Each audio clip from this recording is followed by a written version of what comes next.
pani Zdenka Mahajová, spisovateľka rómskeho pôvodu, alebo nejako takto by sme to označili, alebo sa môžete potom definovať sama, ako by ste chceli.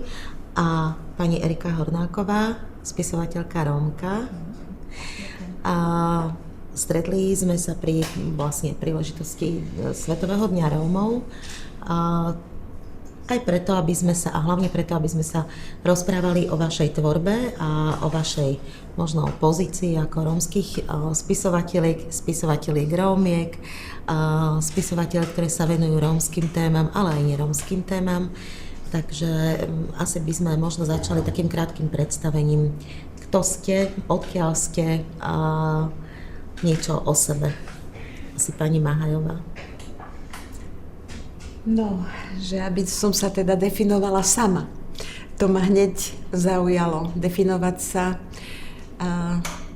v svojom veku myslím, že definovať sa s niečím a tým sa ohraničiť už nie je takým môjim záujmom. Myslím si, že som človek otvorený a keď ma niekto vidí tak, ako ma vidí, tak je to jeho pohľad. A ten proste je taký. Nikto nemôže za to, že čím je ovplyvnený. Takže ja som pre každého to, čo vo mne nájde. A to, čo vo mne nájde, to už záleží iba na ňom. Myslím si, že som človek, ľudská bytosť, ktorá v tomto čase na tejto zemi má svoju podobu a možno sa o niečo pokúša. Koho to osloví a komu sa to bude páčiť, to už tiež nezáleží tak celkom na mne. Takže tak ako niekto má rád slnečné počasie alebo slíže s makom, niekto má rád steak a niekto si rád prečíta možno nejakú knižočku, ktorá je úplne odlišná od tých mojich. Takže ja si veľmi rada vypočujem alebo zaznamenám v svojej duši názor kohokoľvek a budem veľmi rada, keď tých názorov bude veľmi veľa. Takže ja som taká, aká som. Ďakujem, pani Hornáková. Takže volám sa Erika Hornáková, pochádzam z Mijavy.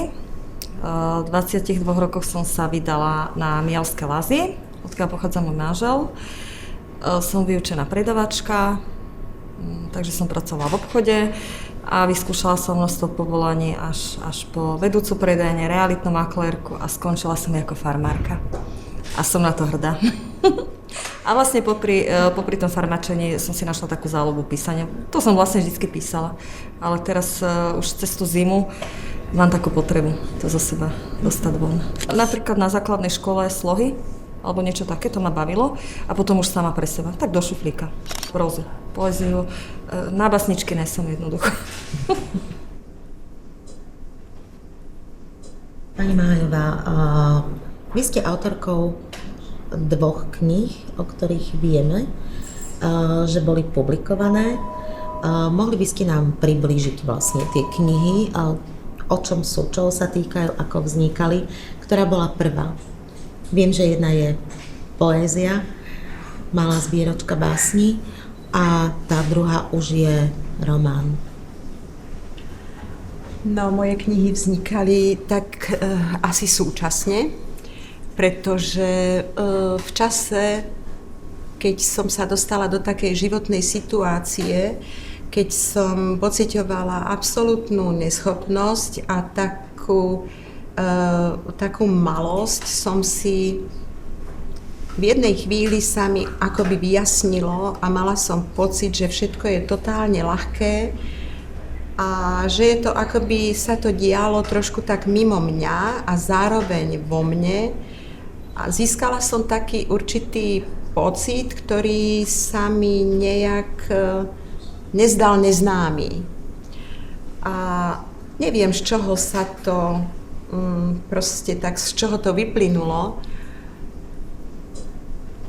ale vtedy som vedela, že napíšem román a vedela som, že ten román nevystihne to, čo chcem napísať a že musím napísať básne, pretože v tých básniach na malom priestore vyjadrím niečo, čo dokáže zachytiť asi takú tú jemnú nuansu duše. Takže asi tak súčasne. A teraz, že o čom to je? Je to asi o všetkom. Je to o živote a o nejakom možno takom širšom pohľade na ten život. Tie knižky sú z hĺbky asi toho, čo presahuje naše chápanie a čo nás robí zraniteľnými, ale aj silnými. Je to proste o tom, čo je v nás možno hlbšie a možno ani nie celkom definovateľné. A čo sa zachytáva v každom momente života. Aj v radostnom, aj v bolestnom. A že asi nejde tieto dva faktory života oddelovať. Je to asi o takom nazeraní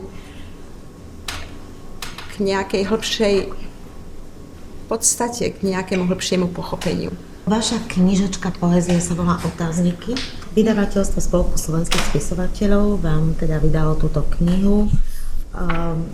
Keď sa pozrieme na obsah knihy, tvoria ho básne, ktoré sú krátke, písané voľným veršom. Pomáhal vám niekto s nejakým usmerňovaním z hľadiska, ja neviem, nejakej možno remeselnej zručnosti, aj keď predpokladám, že nie sú to prvé básne, ktoré ste v živote napísali a už tú zručnosť nejakú máte. Máte niekoho, kto je takým vašim prvým čitateľom, kritikom? Takže na tú prvú otázku, že či mi niekto s tým pomáhal. Nie, nepomáhal. Tieto básne som písala vo chvíľkach nejakého pocitu, že musia ísť von. Ako keď otvoríte okno, aby tam prišiel čerstvý vzduch. Písala som tie básne tak, že napríklad pri veľkom pracovnom nápore, kde som už cítila potrebu, že teraz musím na chvíľku vypnúť, som napísala na zdrab papiera celú báseň bez toho, že by som ju opravovala. Tak stojí aj v tej knižočke. Boli to vnemy, ktoré prichádzali niekde z hĺbky mojej bytosti. Sama som veľakrát bola dojatá k slzám, čo v tých básniach stálo. Toto nie je moja pýcha a je to bázeň. A práve vtedy som si uvedomovala často, že aké hlboké vnemy sú v človeku a ako výjdu von nezávisle na tom, čo by človek možno aj chcel, alebo čo vôbec si dokáže uvedomiť. A básne sú napísané tak, ako vznikli, v podstate bez žiadnej úpravy. A to, čo som písala predtým, než som napísala túto zbierku, boli básničky skôr veselé a snaha o nejaké rímovačky a potešenie. A tieto básne sú trošku iné, sú viac duchovne zamerané. Myslím, že celá moja zbierka je Nesenie kože na trh a nie len moja zbierka básní, ale aj môj román. Je to obnaženie, pretože som dospela k takému pohľadu, že aj tak nič nie je skryté a nikdy skryté nebude. A pokiaľ sa budeme o to usilovať, o to väčších starostí s tým mať budeme. A že ak je niečo, čo obsahuje život, tak my to nepoprieme, ani keby sme chceli. A tak by som to začlenila do akejkoľvek sféry života. A teraz možno k tomu pridám aj nazeranie na rôzne etnika, aj na etnikum rómske. Že všetko je jeden slnečný paprsok, ktorý k tomu slnku patrí. Moja prvá básnička bola Lienka. Je to krátka báseň, mám ju rada a väčšinou s ňou začínam aj všetky besedy alebo také hudobno-poetické pásma, kde som pozvaná. Neviem, či je najobľúbenejšia. Skúsite? Žiješ, či letíš, tak ako myšlienka. Už nevieš, kde si. Vieš iba, že lienka letí k nebu. tak si tu lietaš, blúdiš a padáš. Zastav sa už. A možno zbadáš, že letíš k nebu.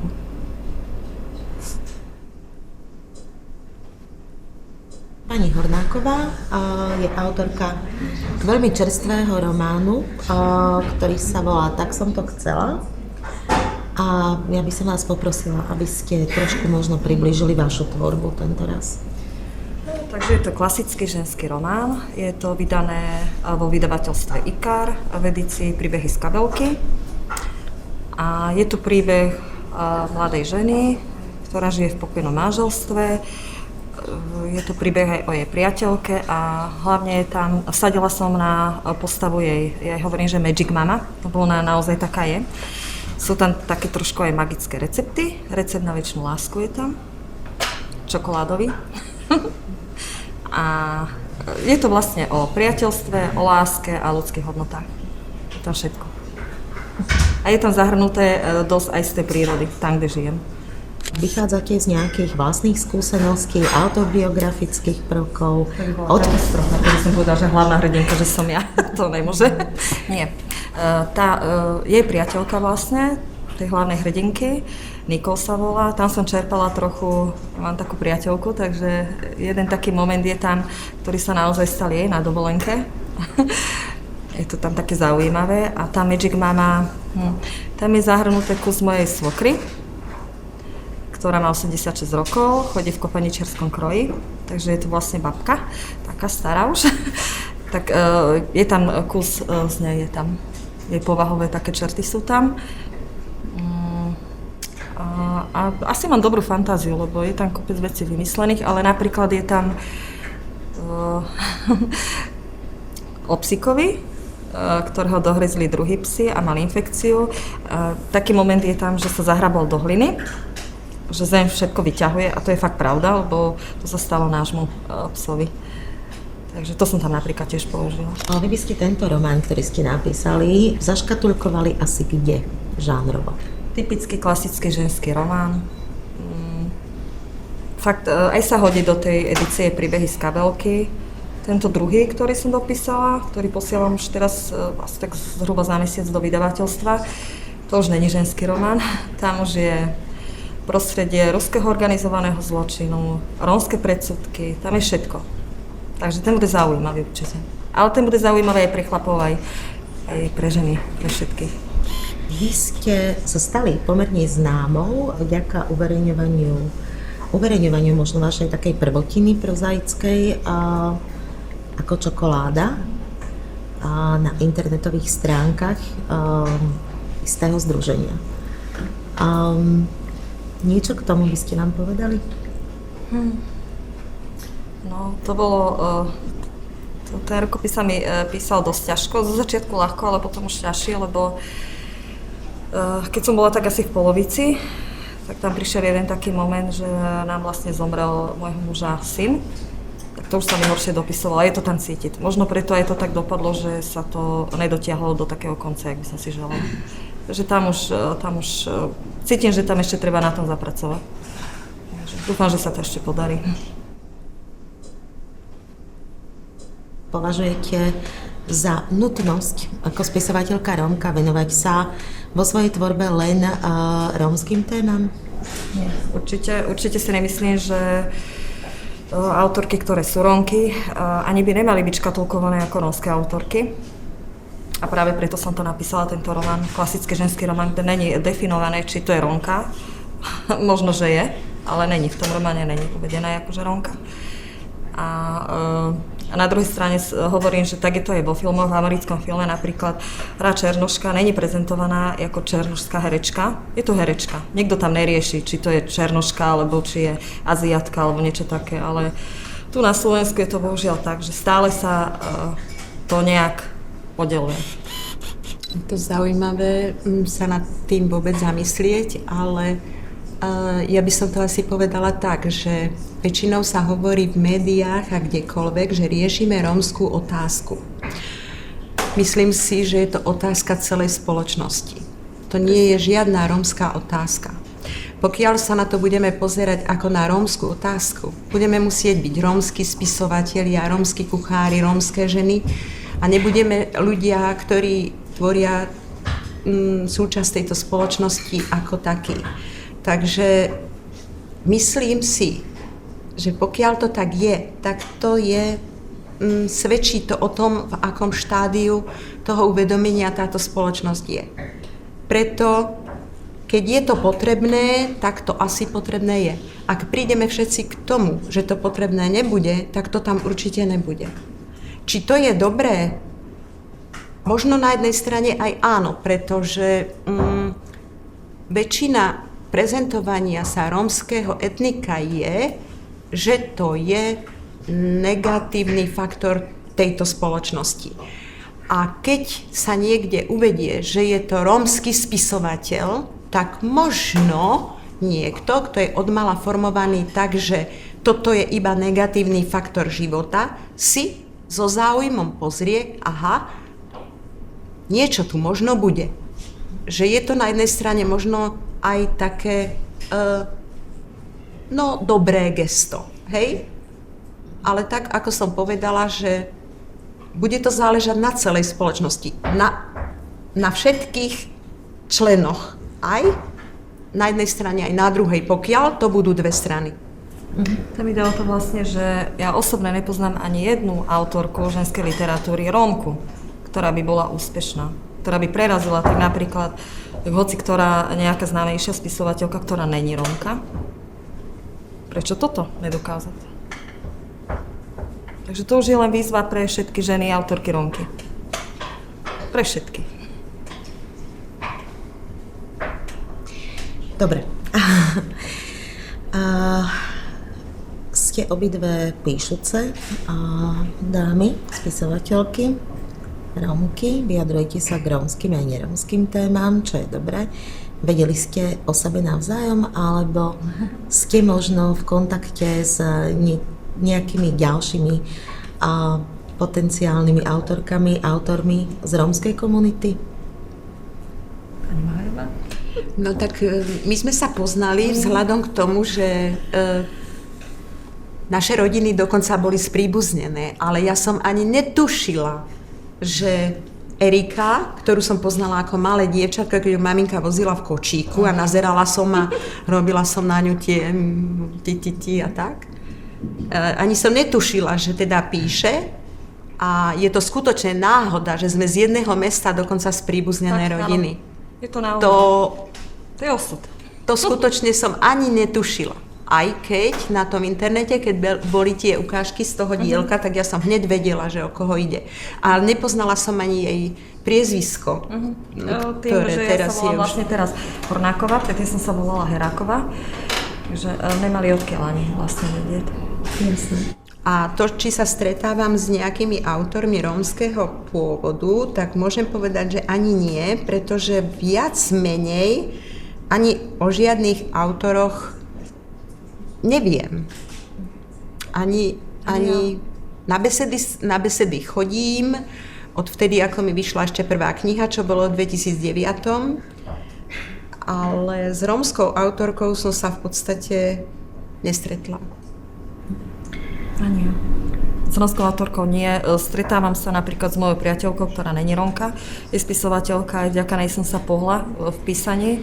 Gabi Karevická z Osenca. Tá vydala vlastne už, teraz nedávno vydala, Julieta tá druhá. Tak s ňou vlastne som v kontakte. Ale s Rómkou nepoznám tiež fakt, naozaj. Nejakou, Žanet. Tu poznám. A to som sa teda tešila, no ale...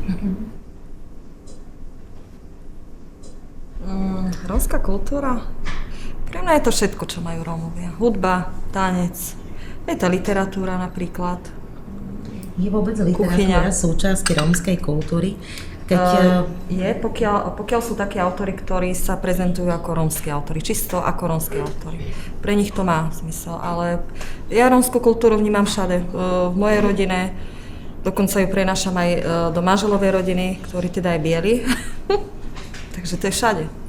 Čiže je to taký spôsob života, spôsob uvažovania? Aj spôsob života, ale aj to, že už teraz Rómovia žijú trochu inak ako kedysi. V tých mestách sa snažia, aj musia medzi tú majoritu trošku dostať. Takisto aj deti. Iné je to možno, že v tých osadách a v takých. Tam je to stále trošku tak separované. Čiže kde viac podľa vás tá kultúra, tá taká identita prežíva? Najviac asi v tej hudbe, v tanci a v tom. To jednoducho máme v sebe. Každý Róm asi vie tancovať. Spievať nie, ja sama neviem spievať, ale ten tanec, to máme v krvi. To je v nás aj ten temperament na to všetko. To nemajú napríklad bieli zase. Takže tá rodina by to tak mohla udržiavať, tú kultúru? Určite by sa to malo udržiavať. Aj keď napríklad tak, jak ja, že som sa dostala do bielej rodiny, tak by si to mali zachovať v sebe, tú kultúru určite. Čo vy na to, pani Malajová? Čo s tou kultúrou? Ja som veľmi rada a teším sa z toho, z takého triezveho pohľadu a vzhľadom k môjmu veku mám odlišný názor a to je práve ani nie odlišný, ale proste doplňujúci. A to je práve to, čo sa mi páči, že sa tu tak pekne rozprávame, že to prináša taký možno uhol z každej strany, alebo z dvoch strán, hej? Pre mňa rómska kultúra znamená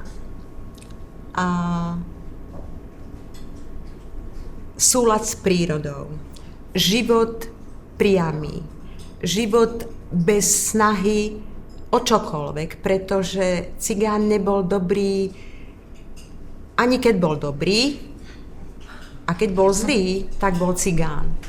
Takže cigán stratil chuť hrať sa na niečo, a žil autenticky, prirodzene. Keď plakal, plakal naplno. Keď sa smial sa naplno. Starému preukazoval úctu, mladého učil. Cigán nebol človek, ktorý sa pretvaroval. U neho ste vždy vedeli, na čom ste.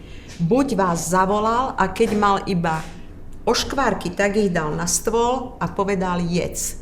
Keď vás nechcel, hodil po vás kameň a počastoval vás slovami, ktoré boli teda asi pekne šťavnaté. Dneska toto robíme za chrbtom jeden druhému a takzvaným kultivovaným spôsobom, ktorý má veľmi ťažký dopad aj na kultúru Rómov.